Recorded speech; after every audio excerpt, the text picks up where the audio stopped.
Right, welcome to this ratings video. It's for the new Blood Angels Codex supplement. I'm rating the units. I'm going to do some honourable mentions first of all, and then I've got my top three choices for units. Do check out the full Codex review if you want to see all the details. That's all the detachment rules, stratagems, enhancements, and so on, plus a review of all of the units. It's like a tactical review. It's longer format, but it gives you that deeper dive. Then you can check that out. That's live on the channel. This is a shorter video just to give you a flavour and my top picks for units that are available from this Codex supplement. To pre-order the box set for the Blood Angels, to expand or start your collection, it's gamingfigures.com. Link for them in the video description below for all of your hobby needs. So honourable mentions here. So the Sanguinor, 8 attack character with 7 wounds. He is good. He almost made it in. A resculpt here by Games Workshop. He gets fights first built in. He gets lone operative. He fights by himself. He's not going to be bodyguarded. And then he also has a unique ability here. Once to a battle, at the end of your opponent's charge phase, if this model is still in reserves, you can select one enemy unit that made a charge move this phase. Just as that charge goes in, you can then bring him in from reserves, and he immediately goes into engagement range of that enemy unit. You can also link that with a stratagem where he is able to then, for a CP, deflect the attacks from the opponent and force them to put them onto himself. So it's a pretty good play with the Sanguinor, and so I'd say he was probably 4th place. He's a very good choice for sure.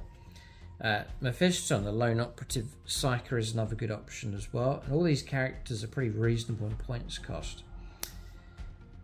4th or 5th place for him. His melee weapon, 2 up save, 5 up invulnerable save is very good. 6 wounds is good. His sword is good with lethal hits, 6 attacks, 2 hits, strength 9, -3 and D3 damage. He's another good option for sure. The downside is perhaps his speed. He's just going 7 inches, and so perhaps not the fastest around the board, but still a good unit choice for sure. Lamatis is high up in the rankings as well, in my opinion. He's cheap. I think he's just 100 points for this jump pack chaplain. He's going to grant a unit lethal hits continuously. It's not just on the charge, but he just gives them all lethal hits. This is another very good character available here as well. And then when attacks are allocated to his bodyguard units, -1 to the damage characteristics of those attacks as well. So Lamatis, I rate him very highly as well, and a very good value for the points that you spend. You can only go Def Company with jump packs though. And then those are the better options. I can mention all of these, but very briefly. The Blood Angels Captain has an ability that can grant his attacks. You can get extra 3 attacks of Finest out and turn them into devastating wounds. Could be useful at a certain point during the game. The Def Company Dreadnought is very good. I've put it lower in the rankings because he is expensive in points. 220 points. I believe that's current point for the Def Company Dreadnought. He's going to attract a lot of attention on the battlefield. Again, not the fastest, but with Driven by Fury, that if you take a hit, then once during the opponent's shooting phase, you'll then get to make a d6 plus 2 inch roll, as long as it ends up closer towards the closest enemy unit. So he can surge across the board quite effectively with a 2 up save, but there's no invuln save on him, no reduction in damage on him as well. So I do fear for his survivability on the battlefield. So that's a Def Company Dreadnought. Again, solid enough. The Battle Predator, it's okay. It is a cheap tank. It's 125 points. You're going to get the Hunter Killer Missile, the Flamer, or you can fish for wounds with the Twin Assault Cannon, some heavy bolters or heavy flamers on there as well. So a good bit of Dakar. I think these units will work better in pairs. But lower in the rankings, the Def Company Captain is another good one as well, with Black Rage. Each time this model makes a melee attack, you can reroll the hit roll. So they're okay. There's better characters out there. The same with the Def Company Captain. Again, is okay. Now these are cheaper though, and they're not fixed named characters. There is the opportunity to give them enhancements to come up with your own combination for them. Then the Sanguinary Priest can join other units even if you have a Captain, Chapter Master or a Lieutenant already in the unit. So it's an extra character that you can add, which is very useful. Whilst he's leading unit, you can improve the AP of melee weapons by the whole for the whole unit by 1, which is very useful, and grant 5+ feel no pain, which is again very useful. Does lack on versatility. You can't give him wings. He's stuck on foot, so you're going to need to choose carefully as to where you put that or who you add him to. Death Company Marines. Now I'm not underrating these. These are all good. The rule is the Black Rage. So you can reroll the hit roll for attacks, which is excellent. I guess Oath of Moment's still out there anyway for Space Marines as standard. So I'm not underrating these. What I'm proposing is they'll do better if the right characters join them, and that's really what we're going to look at here for these top 3 choices. All of these units are good. I wouldn't say any of these units are bad. They're all good. Some slightly better than others, but now for my top 3. So in at number 3 is Sanguinary Guard. So standard jump of 12 inches, toughness 4. They do come with extra wounds, so 3 wounds, which is going to prove very useful. They do have a base save of 2+, and a built-in invulnerable save of 4+. That's going to make them tough, and they're going to get tougher and tougher, as you're going to see. Also bear in mind Armour of Contempt for Space Marines. So, you know, that -1 to the AP coming through. If you can keep them close to the 2+ armour save, you're going to have excellent durability with these. Put them in cover if you can, then you can negate a lot of AP- coming through. On top of that, Evangelic Visage, each time melee attack targets this unit, it's -1 to the hit rolls, so they're going to be harder to hit in close combat. Then with Heirs of Ascalion, while a character model is leading this unit, I mentioned earlier on about getting characters into units to help them out.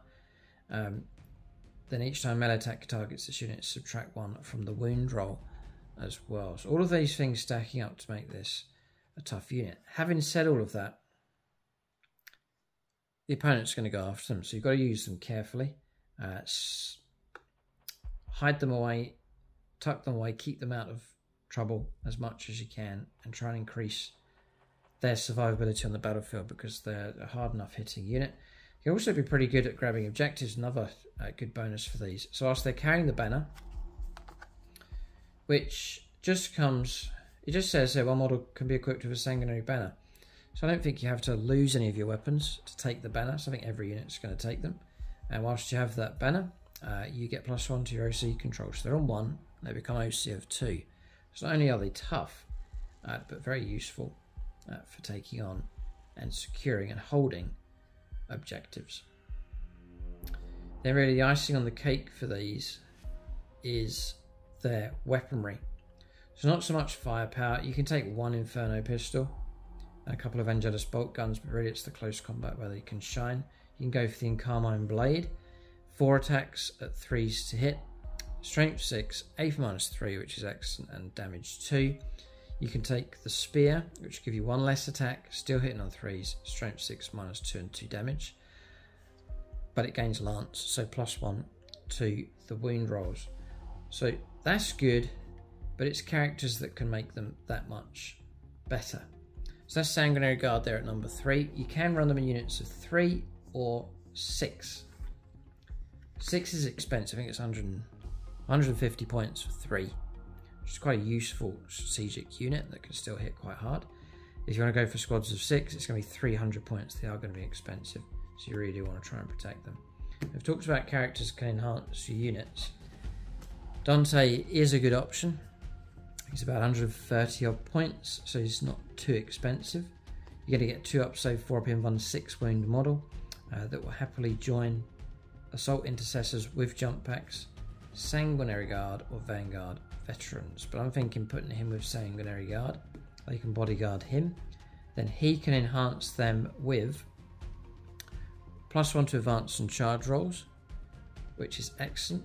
There are stratagems out there that will let you advance and charge, so you really can gain some ground across the table with him. Plus, as well as that, you'll also get +1 to hit rolls. That's going to turn all of your Sanguinary Guard attacks into 2+ instead of 3+, which is very, very reliable indeed. And then combine that with Oath of Moment, you've got a unit that's going to hit like 98% of the time. Then also the Death Mask as well, so you can force units to take a Battle Shock test with -1 to that test.